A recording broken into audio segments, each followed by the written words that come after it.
So I'm at the gym right now, as you can tell, and I want to show you guys something.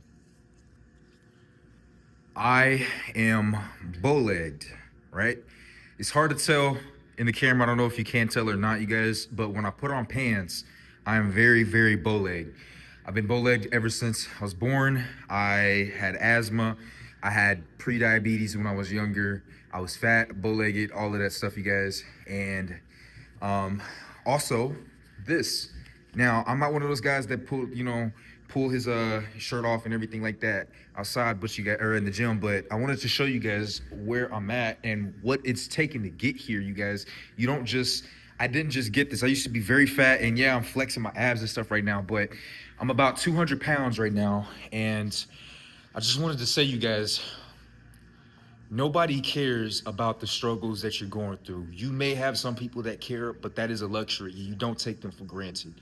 I wanted to make this video to talk about the trials and tribulations. Everybody wants to be successful. Everybody wants to, get the nice car, the fast cars, a good body, and just live a great life and stuff like that, you guys. And a lot of you seem to lack the motivation. I think one of the reasons why a lot of you guys lack motivation is because a lot of you have never really experienced ostracization. You have not been ostracized enough from society. You have not been made fun of enough. You have not been rejected, dejected enough. You haven't experienced enough pain. When you get to the point where you can't cry anymore, when you've gotten to the point where you can't bleed anymore, when you've gotten to the point where it's just, there's like the only other option, the only two options you have is to unalive yourself or to keep going. You have not experienced enough, and you need to keep going. You need to keep going, you guys. And so, myself in particular, I have been made fun of a lot. A lot of people. Let me just sit down and talk to you guys real quick, right? I'm at the head to the store, but one of the things that was one experience in school, right? Middle school, freshman year in particular, right? I was chubby, as I was saying. I remember taking my shirt off in class, in a gym class, to change into the uniform, and a lot of my friends, one of my best friends in particular, he was like, damn, you got some man titties. Everybody in the locker room started laughing. They made fun of me, all of that kind of stuff. You know what I'm saying? And it hurt my feelings. Like, it really did. I was a very sensitive kind of guy, made fun of for in school all my life up until 8th and 9th grade. I had to fight so much, you guys. I had to fight a lot, man. I'm not scared of no fucking body, bro. I'm not scared of nobody. But a lot of that also has to do with football, because I was an outside linebacker, and so my job was to tackle fucking 6'4" fullbacks or wide receivers, and I did that shit very well. You know what I'm saying? That's why I'm the size that I am. That's why my body is the way that it is. I didn't grow up like this. I wasn't like this. I wasn't supposed to be like this, you guys. And I'm just talking about a physical standpoint. When you can overcome physical barriers and you accomplish goals, no matter how small they are, you set them, you turn into a different monster. You turn into a different beast. And so when things don't go your way, it's not the end of the world. Not only that, but you get motivation. It's been so hard for me to have people on my back that I've learned how to succeed very, very quickly and so far ahead of other people who have always had people behind their back. In order to compete, I will tell you one thing, you guys. One stick will never beat a bundle unless that stick has a brain. Unless that stick knows how to overcome things using their fucking brain, you guys. And that's where I had to come in at. I was never going to beat a lot of people physically. So I had to use my mind. I had to think 25 steps ahead when it came to the workplace. When I knew I was 2-3 times more competent than the other people who got promoted over me, I knew I had to think of something else. After so many layoffs and shit like that, you guys, I decided, you know what? Fuck it. I'm going to make more money than the fucking CEOs. And I know it sounds simpler than that, you guys. You gotta have a plan. You can't just say that and then just assume and just go get a DoorDash job or do Uber, stuff like that. It don't work like that, man. You gotta have a game plan. My game plan is trading. I've already got my loan license. I've already got my real estate license, you guys. I've done all that stuff, got dabbled into the fields, made good money too. And I realized that that's just not for me. And so once I got laid off from my mortgage loan originator position and Zillow offered me a position as well, I rejected it because where the fuck was you when I needed you? Shout out to Lou Ratchet. Where was you when I needed you, nigga? Most people and most support don't come your way until you don't even need it anymore.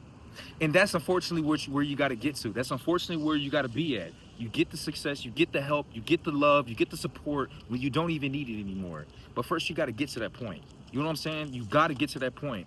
And I know people who have never seen me before, because my video goes in the algorithm, some shit like that, they'll be coming up like, oh, that's why you only got 10 views. That's why you only got 12 views. These motherfuckers got 2 subscribers, 3 subscribers, 10 subscribers. Motherfuckers ain't even putting themselves out there. It's a leap. You are different simply for the fact that you're putting yourself out there. If you've made over 1,000 videos on this YouTube shit, you deserve a motherfucking pat on your back. Not everybody's gonna succeed with this shit. You need a plan. I never planned on being a superstar off of this shit, bro. What? I don't have the personality for it. I don't have the support for it. I don't have no, but I do got a fucking ambition. And so let me take you back to school when I learned about how your own ambition, you gotta ignore people. Me, and I'm gonna drop names, James and Bryce. One black dude who had a limp hand, he had like a gimp hand, and then a white dude named Bryce. We were all in the same position. We were all switching in between varsity and JV and outside linebacker position. I went on a cruise ship with my family, right? I went on a cruise ship with my family, and I went to Mexico. We went, you know, to some very nice places. I was gone for about 2-3 weeks. Came back, and it was during the football season. And so in order to get some time on the field, especially, and this was like junior year, right? In order to get time back on the field, I had to do extra Hell Week, right? And so Hell Week was extra conditioning on top of the already a grueling conditioning that was going on. And me, Bryce, and James did it all together. And I remember this one conversation in particular when we were doing like an extra 2 miles around the fucking track. James and Bryce, we were all next to each other. We were just talking and jogging, talking about, okay, who's gonna be the varsity outside linebacker, right? Mason, he's kind of small. He has the IQ, but he's small. He's quick, he's stocky, but he's small, right? I'm 5'10". Bryce is about 6 feet. James is about 5'10", 5'11". We all about the same body type, damn near, you know what I'm saying? Long story short, they were telling me, they were like, it's not gonna be you, Rob. You're not going to varsity. You're gonna be JV, you're gonna replace us, all of that stuff. And then fast forward a month or two, because it hurt my feelings, because these were my brothers, man. When especially for football, if you've done this, you can vouch for me, right? When you are a kid, and especially back in 8th grade, 9th grade, stuff like that, you guys, it's in Missouri, it'd be cold, right? Out here in Texas, man, people out here are fucking spoiled. You get an inch of snow, school, everything shuts down. In Missouri, no, you get 6 inches. We need like 8 inches before shit gets shut down. So we be walking to our school to practice at like 6, 7 in the morning in the freezing cold, all of us brothers together in football. We blood, sweat, and tears. We threw up for years, right? 8th grade up to 11th grade. So these were my brothers, right? Brothers from another mothers. We go to each other's houses and stuff like that. Our family would have pasta nights and stuff like that. You know what I'm saying? And so these were my brothers from another mother. And so it did hurt me when they told me this shit. And I'm like, you know what? I didn't say anything back. Look, fast forward a couple months or two. We were like, it was like 1 touchdown or something away, right? We were this close. One of the outside linebackers in varsity got hurt, right? So it was me, James, and Bryce. Coach, what was his name? Tebby. Coach Tebby put all 3 of us together, right? So we be kneeling. We kneel down, right? So you kneel down. You kneel down like this. We have our helmet and stuff. You know what I'm saying? We'll have our little helmet, sit here, and then he looked back. He was like, "Robert, get in there. Go in there, Robert. Get in there." varsity, Friday night lights, home game over James and Bryce. And it was at that moment, I look back at them, I ain't even rub it in their face. Didn't even rub it in their face, you guys. That's the thing about it. That's the thing about it. You gotta know the strength about you gotta know the strength that you have yourself, man. And then when the time comes, you just let the results speak for itself. You let your mindset speak for yourself, man. I do believe sometimes in flaunting that shit. Sometimes you gotta brag. Sometimes you gotta flaunt, know that you're better, and it's show motherfuckers that you're better, right? But the most important thing is to recognize the own strength that you got yourself. You know what I'm saying? You gotta recognize the strength that you got in yourself. And so that has molded me into who I am today. Can't stop, won't stop. Age is a factor, mindset is a factor, all this other shit out here that's you feel like it's stopping you from getting to what you want to get to. It's really just you and your mind. Yes, you want the support of other people around you. Yes, you want the support of people that you love, but sometimes it's not gonna be there. But you know who is gonna be there? You gotta do it for your fucking self, you guys. And so I'm telling you that because I'm not supposed to be here. I'm not supposed to be here. When I start trading and when I continue to trade, when I get my payouts, when I start making hundreds of thousands of dollars, you guys, me making my first $100,000 with a job, with a 9-to-5 job, that was not supposed to happen. I was not supposed to do that.